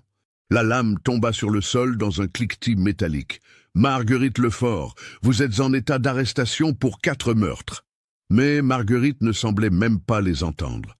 Elle riait, un rire hystérique et brisé qui résonnait dans toute la basilique. « Vous ne comprenez pas, vous ne comprenez rien, la malédiction continue. Elle continuera toujours. Carcassonne ne sera jamais purifiée. Jamais. On l'emmena, toujours riant et hurlant, ses cris résonnant dans les rues endormies de la ville. Les semaines qui suivirent l'arrestation de Marguerite Lefort furent une période étrange de transition pour Carcassonne. La ville émergea lentement de sa folie collective, comme un malade se réveillant d'un cauchemar fiévreux. Les gens commencèrent à réaliser l'horreur de ce qu'ils avaient failli faire, comment ils avaient été prêts à lyncher une innocente sur la base de rumeurs et de superstitions. Le procès de Marguerite Lefort eut lieu en mai 1926, dans le tribunal de la ville. L'affaire attira l'attention de toute la région, et même des journalistes parisiens firent le déplacement pour couvrir ce qu'ils appelaient l'affaire de la sorcière de Carcassonne. Un titre qui, ironiquement, perpétuait les mêmes préjugés qui avaient causé toute cette tragédie. Le docteur Arnaud fut relâché de prison après que l'enquête confirma qu'il n'avait tué personne. Cependant, sa réputation était ruinée. Ses tentatives manipulatrices de recréer l'atmosphère de 1876, même sans intention meurtrière, avaient indirectement contribué au décès. Il quitta Carcassonne en juin et on entendit dire qu'il s'était installé dans un village reculé des Pyrénées où il exerçait encore la médecine sous un nom d'emprunt. Julien Marchand, le jeune homme qui avait aidé Élise, survécut à toute cette affaire. Il témoigna au procès sur la liste des clients de Lucien Mercier et sur comment il avait découvert la connexion avec Catherine Valmont. Après le procès, il devint journaliste et écrivit un livre sur l'affaire, publié en 1927, intitulé « Les larmes du diable, vérité et superstition à Carcassonne ». Le livre connut un succès modeste et contribua à démystifier ce qui s'était réellement passé. Quant à Élise Rousseau, sa vie changea de manière irréversible. Le 15 juin 1926, 3 mois après le début de cette terrible saga, Élise se tenait devant la tombe de sa mère dans le cimetière Saint-Vincent. C'était une journée ensoleillée, rare pour cette époque de l'année, et la lumière dorée semblait transformer le lieu de repos éternel en quelque chose de presque paisible. Son père se tenait à ses côtés, silencieux. Leur relation avait changé depuis les événements de mars. Le pasteur Rousseau avait été forcé de confronter ses propres démons. Sa rigidité, son refus de voir la souffrance de sa fille, sa complicité dans la création d'une atmosphère d'oppression qui avait poussé Élise vers la drogue. « Je ne savais pas », dit-il finalement, sa voix rauque d'émotion contenue, à propos de ta mère, de sa mélancolie. J'ai cru que si je gardais le silence, si je préservais son image de perfection, cela la protégerait. Cela te protégerait. Vous m'avez transformée en prisonnière, répondit doucement Élise. En essayant de me faire devenir elle, vous m'avez empêché d'être moi-même. Je sais. Il se tourna vers elle, et pour la première fois de sa vie, elle vit des larmes dans ses yeux. Je suis désolé, ma fille, tellement désolé. Ils restèrent là un long moment, dans un silence qui n'était plus hostile, mais empreint d'une compréhension nouvelle et fragile. « Que vas-tu faire maintenant ?» demanda-t-il finalement. « Partir. Quitter Carcassonne. » Il hocha lentement la tête, comme s'il s'y attendait. « Où iras-tu ?»« À Paris d'abord, puis peut-être plus loin. Il y a un monde entier au-delà de ces murs médiévaux, père. Un monde que je veux voir, explorer, comprendre. Et moi, vous resterez ici. C'est votre place, c'est votre prison et votre sanctuaire. » Elle posa une main sur son bras. « Mais peut-être que vous pourrez changer, devenir un pasteur qui écoute au lieu de juger, qui console au lieu de condamner. Je vais essayer. » Il couvrit sa main de la sienne. « Je te le promets. » Le dernier jour de juin 1926, Élise Rousseau monta dans le train qui quittait la gare de Carcassonne en direction de Paris. Elle portait une robe simple mais élégante, avait coupé ses cheveux à la mode moderne, et dans sa valise se trouvaient quelques vêtements, quelques livres, et le journal intime de Catherine Valmont, que le docteur Arnaud lui avait confié avant de partir. Alors que le train s'éloignait lentement de la ville, elle regarda par la fenêtre les remparts médiévaux qui avaient été sa prison pendant 22 ans. Dans la lumière du soir, ils semblaient moins menaçants, presque beaux dans leur ancienneté. Elle pensa à tout ce qui s'était passé, Aux morts, Lucien Mercier, Thomas Girard, Sophie Blanchard, Henri Vidal. Aux vies brisées, Arnaud, Marguerite, son père, elle-même. À la folie collective qui avait failli détruire toute une communauté. Mais elle pensa aussi à ce qu'elle avait appris, sur la nature de la peur et de la superstition, sur comment les gens, face à l'incompréhensible, se réfugient dans l'irrationnel, sur comment les secrets du passé peuvent empoisonner le présent, et surtout sur l'importance de chercher la vérité, même quand cette vérité est dérangeante et douloureuse. Dans son sac, caché dans une poche intérieure, se trouvait une petite fiole vide, le dernier vestige du flacon bleu qui avait déclenché toute cette histoire. Elle l'avait gardé non pas pour l'utiliser, mais comme un rappel de ce qu'elle avait surmonté, de la dépendance qu'elle avait vaincue. Le sevrage avait été atroce, des semaines de tremblements, de sueurs froides, de cauchemars terrifiants. Mais elle avait tenu bon, aidée par le docteur Beaumont, un médecin venu de Toulouse pour remplacer Arnaud, et surtout par sa propre volonté de faire. Elle n'avait plus besoin de la drogue pour échapper à sa vie, parce qu'elle ne fuyait plus, elle avançait. À Paris, Élise trouva un petit appartement dans le Marais et prit un emploi comme assistante dans une librairie spécialisée en livres anciens. Elle s'inscrivit à des cours du soir à la Sorbonne, étudiant l'histoire et la philosophie. Elle se fit de nouveaux amis, des artistes, des écrivains, des intellectuels qui discutaient de Marx et de Freud dans les cafés enfumés de Saint-Germain-des-Prés. Elle commença à écrire. D'abord des notes personnelles, puis des articles pour de petits journaux, et finalement un livre. Pas sur les événements de Carcassonne, elle n'était pas encore prête pour cela, mais sur les femmes accusées de sorcellerie au cours de l'histoire. Sur Catherine Valmont et d'autres comme elle, victimes de la peur et de l'ignorance. Le livre fut publié en 1929 sous le pseudonyme de Valmont, un hommage à la femme dont la tragédie avait changé sa vie. Il connut un succès modeste mais significatif et établit Élise comme une voix importante dans les cercles féministes et progressistes de l'époque. Elle ne retourna jamais à Carcassonne, mais elle écrivit régulièrement à son père, et leur correspondance devint au fil des années un pont de compréhension et de réconciliation. Le pasteur Rousseau changea effectivement, devenant connu pour sa compassion plutôt que pour sa sévérité. Il mourut paisiblement en 1945, pendant les derniers jours de la Seconde Guerre mondiale, et Élise assista à ses funérailles, la première fois qu'elle revenait dans la ville depuis son départ. En ce qui concerne Marguerite Lefort, elle fut jugée coupable de 4 meurtres et condamnée à perpétuité. Elle passa les 27 années suivantes dans l'asile psychiatrique de Montpellier, où elle vécut dans un monde de délires religieux et de visions hallucinatoires.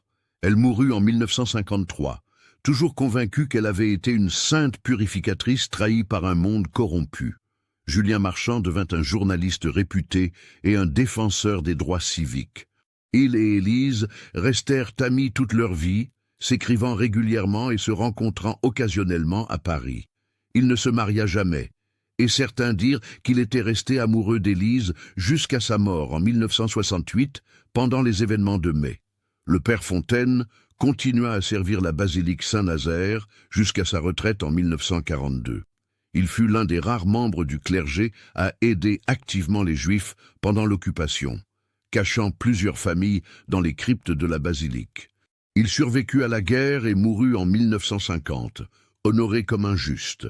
Le commissaire Villeneuve prit sa retraite en 1935, après avoir servi Carcassonne pendant plus de 30 ans. Il écrivit ses mémoires, dans lesquels il consacra un chapitre entier aux événements de 1926, qu'il appelait la plus étrange et la plus troublante affaire de ma carrière. Quant à la drogue elle-même, les larmes du diable, elle disparut progressivement avec la modernisation de la médecine et l'arrivée de nouveaux analgésiques. Mais son souvenir persista dans la mémoire collective de Carcassonne, transformée au fil des années en légende urbaine, en histoire qu'on racontait pour effrayer les enfants. Ce qui est intéressant, c'est que l'histoire de Catherine Valmont fut finalement reconnue officiellement. En 1976, exactement 100 ans après son exécution, le conseil municipal de Carcassonne vota une résolution reconnaissant l'injustice commise contre elle et réhabilitant sa mémoire. Une plaque commémorative fut installée sur la place où elle avait été brûlée vive, portant l'inscription « À Catherine Valmont, 1841-1876, sage-femme et guérisseuse, victime innocente de l'intolérance et de la superstition. Que son sacrifice nous rappelle le prix de la justice et de la compassion. » Élise Rousseau, alors âgée de 72 ans, fut invitée à la cérémonie d'inauguration. Elle accepta, retournant à Carcassonne pour la deuxième fois de sa vie. Debout devant la plaque, entourée de dignitaires locaux et de journalistes, elle prononça un bref discours. Catherine Valmont n'était pas une sainte, dit-elle d'une voix qui, malgré son âge, portait encore force et clarté.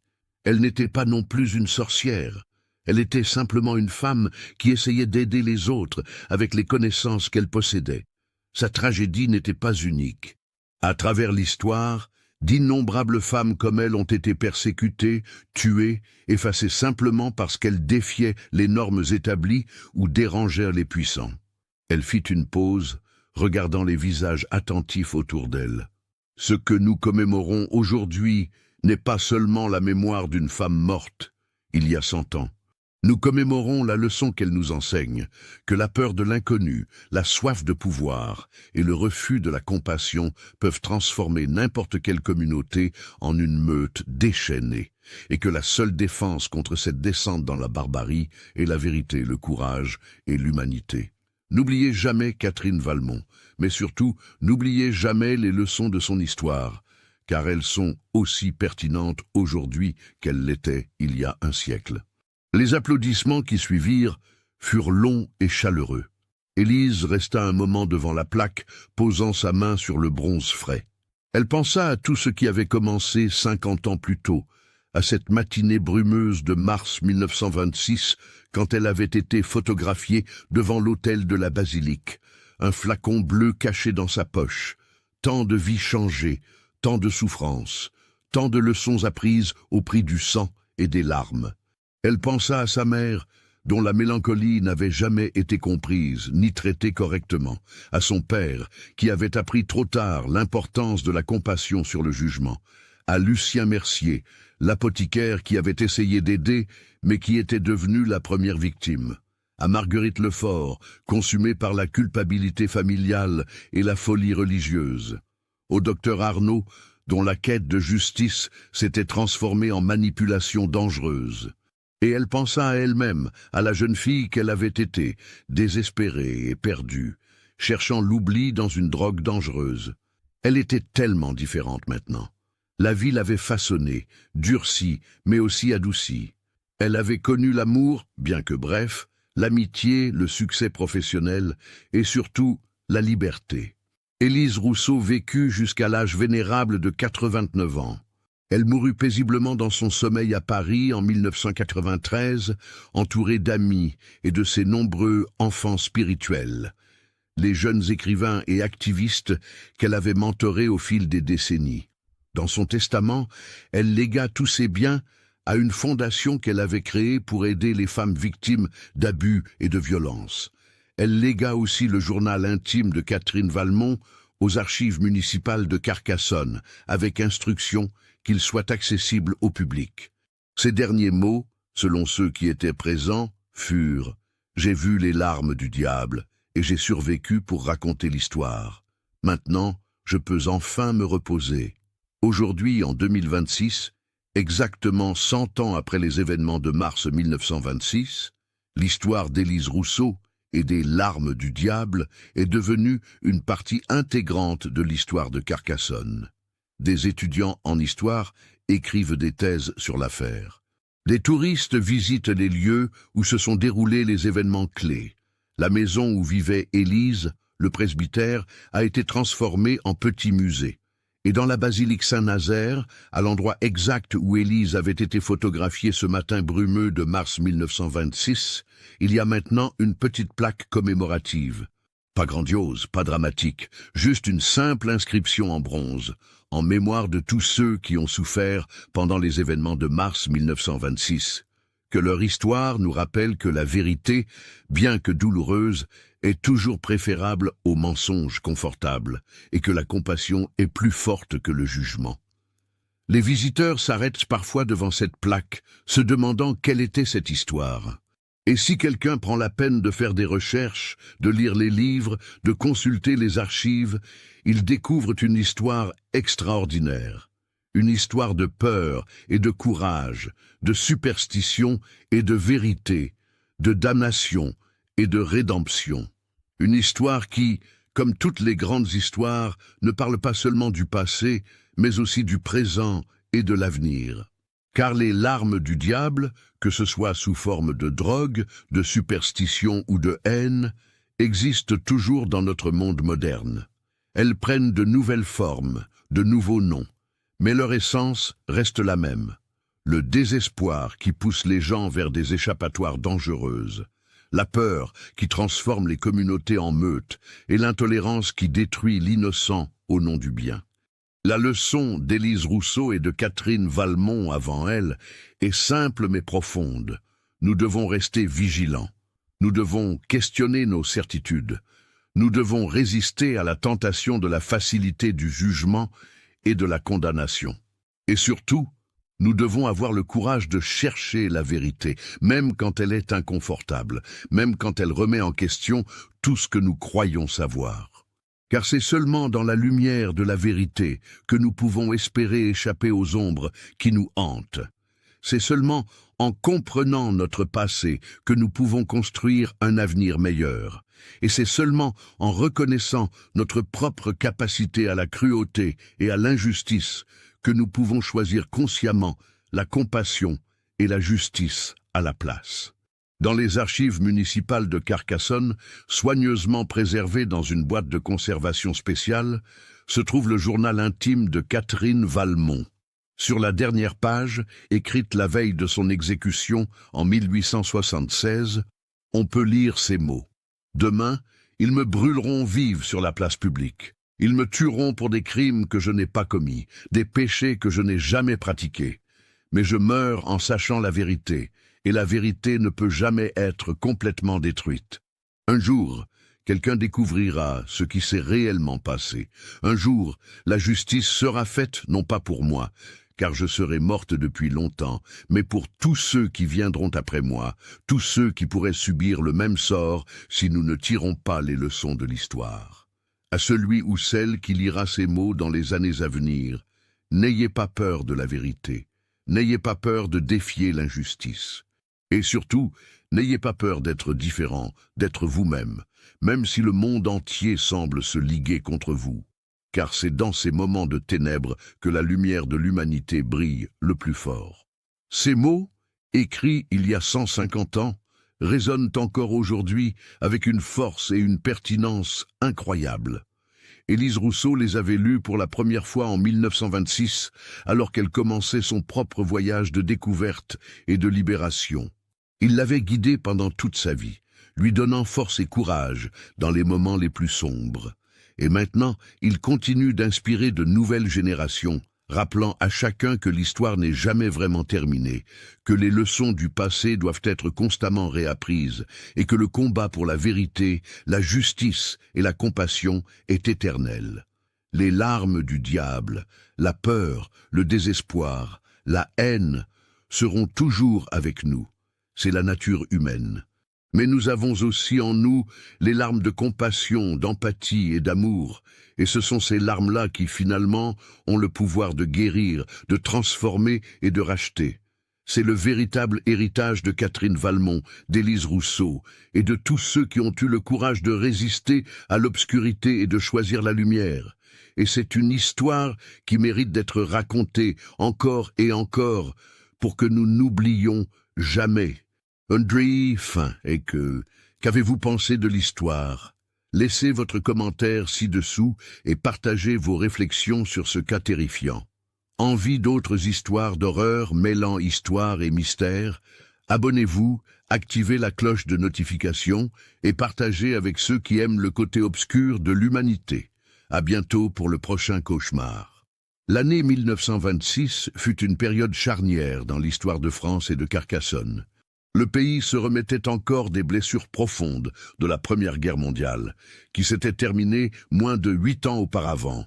Plus de 1,4 million de Français étaient morts dans les tranchées, et presque toutes les familles avaient perdu un fils, un père, un frère. Carcassonne, bien que située loin des champs de bataille du Nord, avait payé son tribut. Le monument aux morts de la ville, érigé en 1924, portait des centaines de noms gravés dans la pierre froide. Cette perte massive avait créé un traumatisme collectif, une génération entière hantée par des fantômes et cherchant désespérément un sens à tant de souffrances. C'était aussi une époque de grands changements sociaux. Les femmes, qui avaient travaillé dans les usines pendant la guerre, commençaient à revendiquer plus de droits et d'autonomie. La mode changeait, les robes devenaient plus courtes, les cheveux plus courts aussi. Le jazz américain arrivait en France, apportant une nouvelle culture de liberté et de transgression. Mais dans les villes provinciales comme Carcassonne, ces changements étaient vus avec méfiance et même hostilité par les autorités traditionnelles. L'Église catholique et les pasteurs protestants luttaient pour maintenir leur influence sur une société qui semblait leur échapper. Cette tension entre modernité et tradition créait un terreau fertile pour les conflits que nous avons explorés dans notre histoire. Ce que nous appelons aujourd'hui les larmes du diable dans notre histoire était en réalité une pratique médicale courante au début du XXe siècle. Les teintures d'opium, mélangées à diverses autres substances, étaient largement utilisées comme analgésiques avant le développement de médicaments synthétiques modernes. La belladone, Atropa belladonna, une plante hautement toxique, était utilisée en petites doses pour traiter diverses affections, de l'asthme aux spasmes musculaires. Cependant, elle était également connue pour ses effets hallucinogènes puissants et dangereux. Au Moyen Âge, elle était souvent associée à la sorcellerie, car les sorcières l'utilisaient dans leurs onguents. La jusquiame noire, Iosciamus niger, une autre plante mentionnée dans notre histoire, était également utilisée médicalement, mais connue pour ses propriétés psychoactives. Les utilisateurs rapportaient des visions, des sensations de vol et d'autres expériences hallucinatoires. Ces substances n'étaient pas illégales en 1926. La première convention internationale sur les stupéfiants n'aurait lieu qu'en 1961. En France, bien que l'opium fût réglementé depuis 1916, de nombreux apothicaires et médecins continuaient à prescrire et à préparer des mélanges contenant ces substances, parfois avec des conséquences tragiques. L'addiction à ces substances était un problème réel et croissant dans les années 1920. De nombreuses personnes, cherchant à échapper au traumatisme de la guerre ou simplement à la dureté de la vie quotidienne, se tournèrent vers ces drogues. La dépendance qui en résultait était souvent fatale, les utilisateurs augmentant progressivement les doses jusqu'à l'overdose. Bien que notre histoire se concentre sur un cas fictif en 1876, les procès en sorcellerie étaient bien réels et ont causé la mort de dizaines de milliers de personnes, principalement des femmes, à travers l'Europe entre les XVe et XVIIIe siècles. En France, les dernières exécutions officielles pour sorcellerie ont eu lieu au début du XVIIIe siècle. Le dernier bûcher connu fut celui d'une femme nommée Catherine Deschaillez, brûlée à Paris en 1680. Cependant, des cas de violence populaire contre des personnes accusées de sorcellerie ont continué sporadiquement jusqu'au XIXe siècle. Ce qui est particulièrement intéressant dans le contexte de notre histoire, c'est que beaucoup de ces sorcières étaient en réalité des guérisseuses, des sages-femmes ou des herboristes, des femmes qui possédaient des connaissances médicales et botaniques qui défiaient l'autorité masculine établie de l'Église et de la médecine officielle. Elles étaient perçues comme dangereuses, non pas à cause de pouvoirs surnaturels, mais parce qu'elles représentaient une forme de pouvoir féminin indépendant qui menaçait l'ordre patriarcal. Les accusations de sorcellerie étaient souvent un moyen commode de se débarrasser de femmes trop indépendantes, trop savantes, ou simplement trop gênantes. La basilique Saint-Nazaire et Saint-Cels de Carcassonne existe réellement et est un chef-d'œuvre de l'architecture gothique et romane. Sa construction a commencé au XIe siècle et elle a été considérablement agrandie au XIIIe et XIVe siècle. Ces magnifiques vitraux médiévaux qui filtrent la lumière en motifs colorés sont parmi les plus beaux du sud de la France. L'atmosphère à l'intérieur est effectivement sombre et majestueuse, avec des voûtes en pierre qui s'élèvent vers le ciel dans une prière architecturale. La basilique a été le témoin de nombreux événements historiques importants. Elle a survécu à la croisade des Albigeois au XIIIe siècle, aux guerres de religion du XVIe siècle et à la Révolution française. Ces murs ont vu des générations de Carcassonnais naître, se marier et mourir. En 1926, elle aurait effectivement été un lieu central de la vie religieuse et sociale de la ville, comme décrit dans notre histoire. Les photographies de l'époque montrent l'intérieur austère et imposant qui aurait créé le décor parfait pour les événements que nous avons imaginés. Un des thèmes centraux de notre histoire est la manière dont la peur peut se propager à travers une communauté comme une contagion, transformant des individus rationnels en une foule hystérique capable de violences terribles. Ce phénomène est bien documenté dans l'histoire et la psychologie sociale.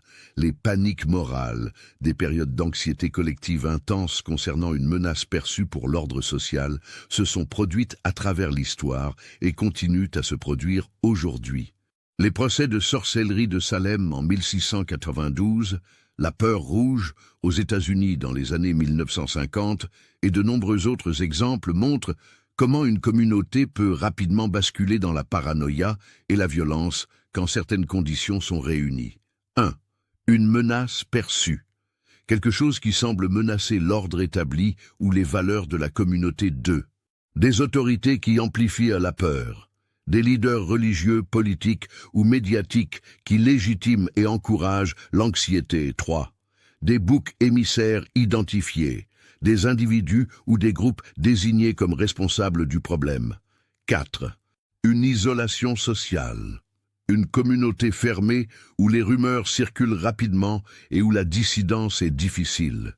Dans notre histoire, tous ces éléments étaient présents à Carcassonne en mars 1926, créant les conditions parfaites pour l'hystérie collective que nous avons décrite.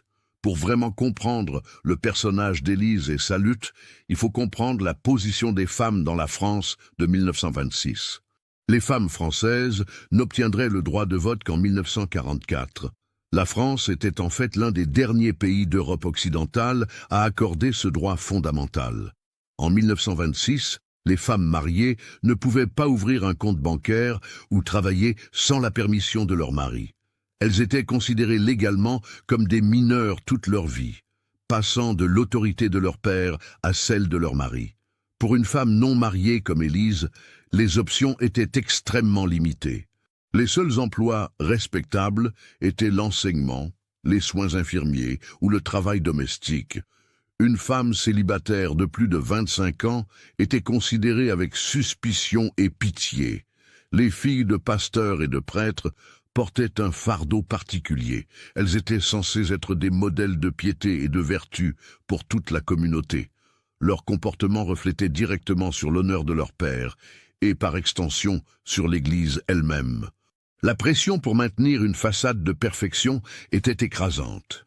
Dans ce contexte, le choix d'Élise de quitter Carcassonne pour Paris, de couper ses cheveux, de poursuivre une éducation universitaire et de devenir écrivaine était révolutionnaire. C'était un acte de rébellion contre tout ce que la société attendait d'elle. Le Paris où Élise s'installe en 1926 était en pleine effervescence culturelle. Les années folles était une période de créativité explosive, de libération sociale et d'expérimentation artistique. C'était l'époque de Joséphine Baker, dansant au théâtre des Champs-Élysées, d'Ernest Hemingway, écrivant dans les cafés de Montparnasse, de Pablo Picasso révolutionnant l'art moderne, de Coco Chanel transformant la mode féminine. Pour une jeune femme comme Élise, venant d'une ville provinciale conservatrice, Paris aurait été une révélation.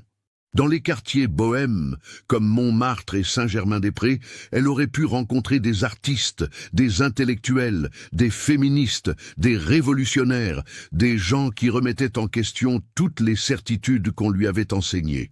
La Sorbonne, où Élise suit des cours du soir dans notre histoire, était à l'avant-garde de la pensée intellectuelle. C'était l'époque de l'existentialisme naissant, de la psychanalyse freudienne qui commençait à influencer la culture française, du marxisme et d'autres philosophies radicales. Les librairies spécialisées en livres anciens, comme celle où Élise trouve un emploi, étaient des lieux de rencontre importants pour les intellectuels. Shakespeare & Company, la célèbre librairie anglaise de Sylvia Beach, était un centre névralgique de la vie littéraire parisienne de cette époque.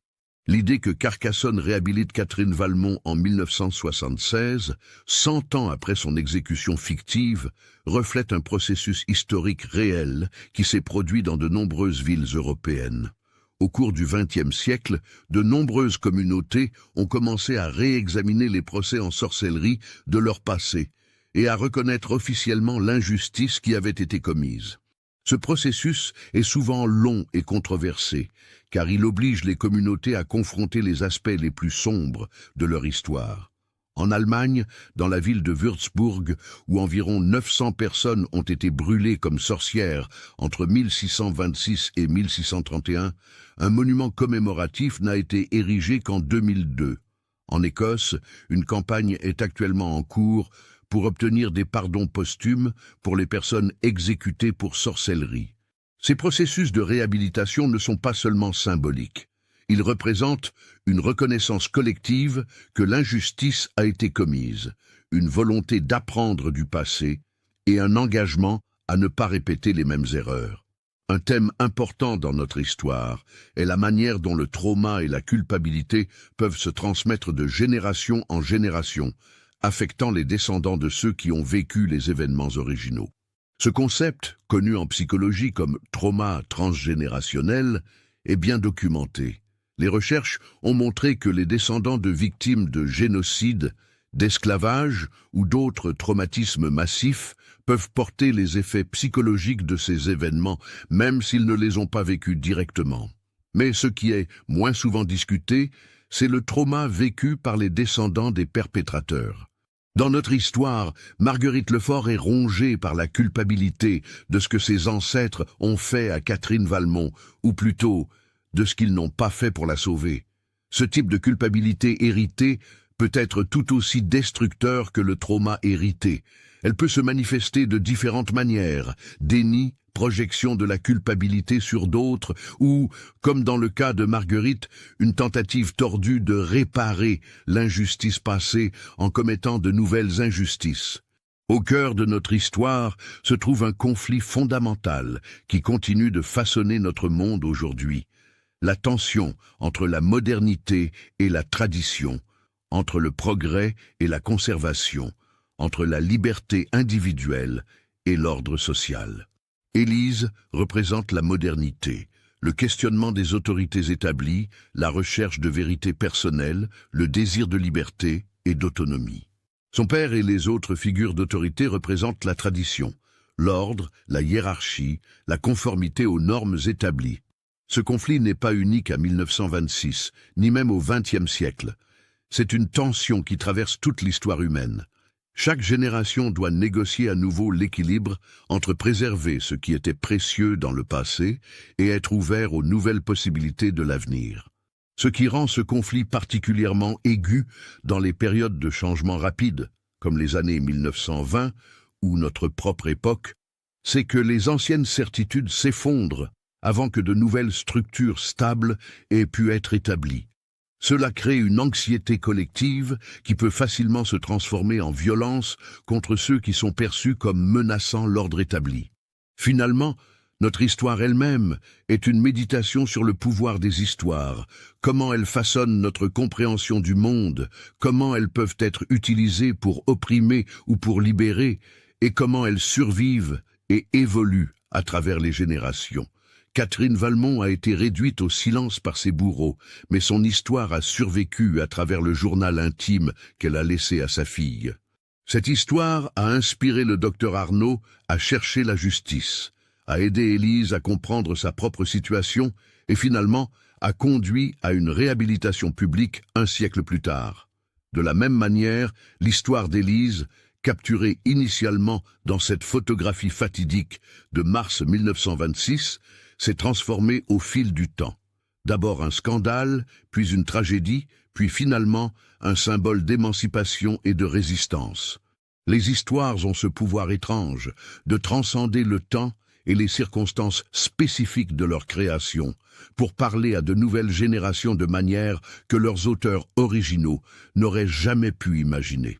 Elles deviennent des lentilles à travers lesquelles nous pouvons examiner nos propres vies, nos propres sociétés, nos propres luttes. C'est pourquoi il est crucial de raconter ces histoires, même les sombres, même les troublantes. Car c'est seulement en confrontant honnêtement les aspects les plus sombres de notre nature humaine que nous pouvons espérer les transcender.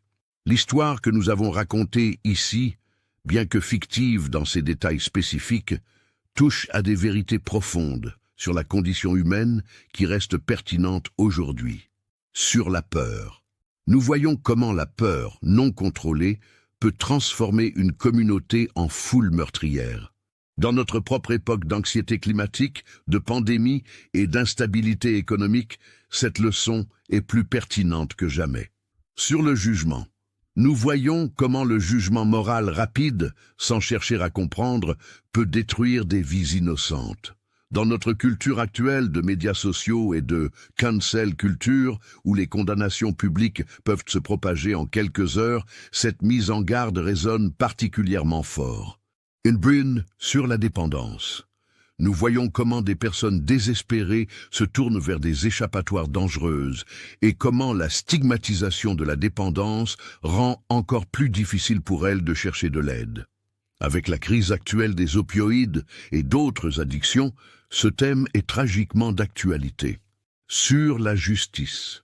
Nous voyons comment la quête de justice peut se transformer en vengeance et comment la vengeance ne fait que perpétuer les cycles de violence et de souffrance. C'est une leçon que de nombreuses sociétés luttent encore pour apprendre. Sur la liberté. Nous voyons comment la véritable liberté nécessite du courage, le courage de défier l'autorité injuste, de questionner les certitudes établies, de vivre authentiquement même quand cela exige un prix terrible. Sur la rédemption. Et finalement, nous voyons que la rédemption est possible, que les cycles de violence et de trauma peuvent être brisés, que la vérité, bien que douloureuse, peut guérir, et que même des situations qui semblent désespérées peuvent conduire à la transformation et à la croissance. L'histoire d'Élise Rousseau et de Carcassonne, en mars 1926, n'est pas seulement une histoire du passé. C'est une histoire sur nous, sur notre temps, sur les choix que nous faisons individuellement et collectivement. Et c'est une histoire qui, comme toutes les grandes histoires, ne se termine jamais vraiment. Elle continue de vivre, de se transformer et de parler à chaque nouvelle génération qui la découvre. Car les larmes du diable, sous quelque forme qu'elles prennent, seront toujours avec nous. Mais nous avons aussi en nous la capacité de résister, de chercher la vérité, de choisir la compassion sur le jugement et la lumière sur l'obscurité. C'est le véritable message de cette histoire. Et c'est un message que nous devons continuer à nous rappeler encore et encore, pour que nous n'oublions jamais.